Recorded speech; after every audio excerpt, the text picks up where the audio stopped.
즐거운 저녁 시간 보내고 계십니까? JTBC 8시 뉴스입니다. 올해로 12번째 맞는 사랑의 거북이 마라톤 대회가 오늘 익산에서 열렸습니다. 편견과 차별이 없는 세상을 꿈꾸며 장애인과 비장애인들이 손을 맞잡고 거리를 달렸습니다.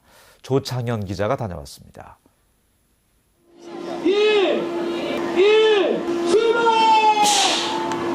출발 신호와 함께 수천 명의 참가자들이 힘찬 발걸음을 내딛습니다. 여느 마라톤 대회와 달리 뛰는 사람과 걷는 사람, 휠체어를 탄 사람까지 모두가 하나 되어 달리기를 시작합니다. 올해로 12번째 열린 사랑의 거북이 마라톤 대회에는 전국에서 7천 명의 장애인과 비장애인들이 참가했습니다. 이들은 서로 손을 맞잡고 6.5km 구간을 걷고 달리며 화창한 봄 기운을 온몸으로 느꼈습니다. 사람들이랑요 운동하고 구경도 하고요 꽃도 보고요 운동도 듣고 건강해서요. 예, 6.5km 다 뛸 거예요? 네, 완주 할 거예요. 시간이 지나 하나둘씩 결승점의 모습을 보이자 힘찬 응원이 이어집니다. 힘겨운 여정을 포기하지 않은 참가자들은 자랑스럽게 완주 메달을 목에 걸었습니다. 장애인과 비장애인이 함께한 짧은 동행길이 차별과 편견이 없는 세상을 만드는 작은 씨앗이 되길 기원했습니다. 장애인과 비장애인이 같이 한데 어울려져서 이 사회가 좀 더 화합하고 소통할 수 있는 그런 사회가 밝은 사회가 됐으면 하는 바람으로 지금 이런 대회를 치르고 있습니다. 해마다 마라톤을 통해 이루어지는 장애인과 비장애인의 소중한 만남이 서로를 배려하고 공감대를 넓혀나가는 사랑의 장이 되고 있습니다. JTBC 뉴스 조창현입니다.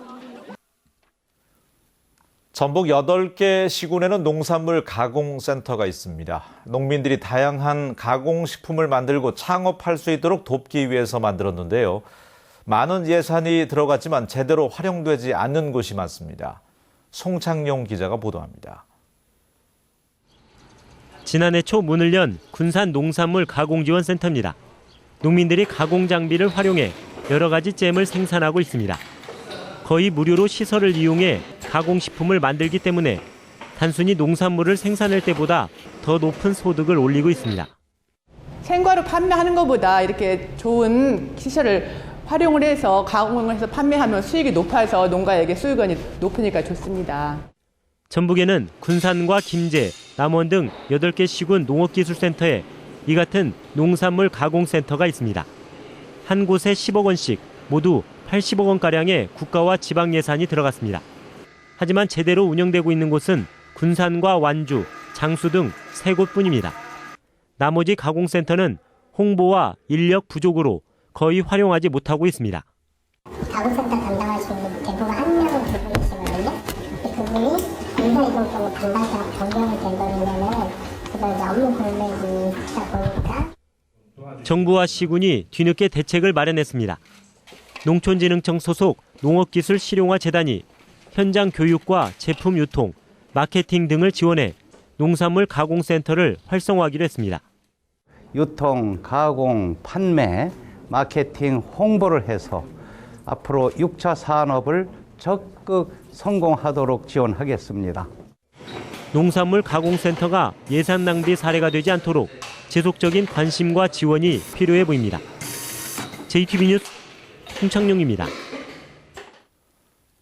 농림부가 김제시 중촌마을에 농촌형 친환경 에너지타운을 조성합니다. 농림부는 가축 분뇨 처리 시설에서 나오는 열을 활용해서 바이오가스 발전 시설을 운영하고 체험, 관광산업 등으로 연계하는 에너지타운을 오는 2017년까지 김제시 공덕면 중촌마을에 조성한다고 밝혔습니다. 농림부는 6억 원을 들여서 친환경 에너지 체험, 교육시설을 건립하고 전기를 판매해서 농가 소득을 올리도록 지원키로 했습니다. 한우와 유구 젖소가 줄어든 것으로 나타났습니다. 호남지방 통계청은 올 들어 지난 석 달 전북의 한우와 유구 마리수는 31만 5천 마리로 지난 분기에 13,000마리보다 4.1%가 줄었다고 밝혔습니다. 젖소는 원유 감산 정책으로 도태가 이루어져서 같은 기간 1,900마리가 줄었습니다. 군산시가 구도심 활성화를 위해서 무료 영화를 상영하고 공연장과 연습장을 무료로 빌려주는 문화공간을 조성했습니다. 하지만 시민들이나 예술 동호인들이 찾지 않아서 구도심 활성화에 도움이 되지 않고 있습니다. 김진영 기자가 취재했습니다. 지난 2월에 문을 연 군산 시민예술촌입니다. 영화가 시작됐지만 무료 상영관은 관객보다 빈 좌석이 더 많습니다. 그나마 찾아온 관객들도 무료함을 달래러 온 노인들이 대부분입니다. 영화에 따라서 조금씩 다르긴 해요. 많이 올 때는 이제 70분, 80분 오시기도 하고, 이게 지금 좌석은 130석 정도 돼요. 음악과 무용 등 예술인들을 위한 연습실도 6곳이나 되지만 예술인들이 거의 없어 널리고 있습니다.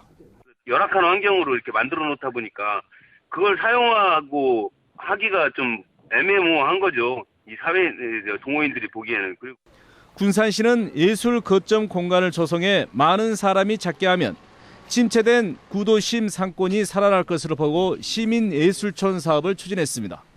군산시는 8억 원을 들여 옛 극장 건물을 임대 무료 영화 상영관과 공연장, 연습장 등을 마련했습니다. 하지만 주변 상인들은 시민예술촌이 들어서도 달라진 게 없다며 불만을 쏟아내고 있습니다. 지역 상권이 와서 다만 풀빵 하나라도 사줘야 무엇인가 되는 것인데 그런 게 통 없잖아요. 막대한 돈을 투입하고도 시민예술촌이 시민들로부터 외면받으면서 예산만 허비했다는 비난이 커지고 있습니다. JTB 뉴스 김진형입니다. 전주시가 전국에서 처음으로 수화통역 공무원을 채용했습니다. 전주시는 수화통역 공무원이 민원 업무를 위해서 시청을 찾는 청각장애인들의 불편이 없도록 도울 예정이라고 밝혔습니다. 또 주요 행사장에서 홍보와 통역 업무를 맡게 됩니다. 서남대학교 관선 이사들이 학교 정상화를 위해서 재정기여 우선 협상자를 선정한 것은 정당하다는 판결이 나왔습니다.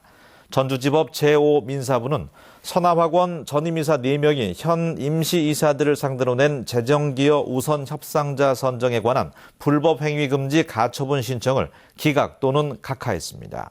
재판부는 우선 협상자 선정과 재정기여는 불법 행위가 아니고 재정기여자와의 협력은 학교 정상화를 위한 방안인 점이 인정된다며 전임이사들은 행위금지 처분을 신청할 필요가 없다고 밝혔습니다.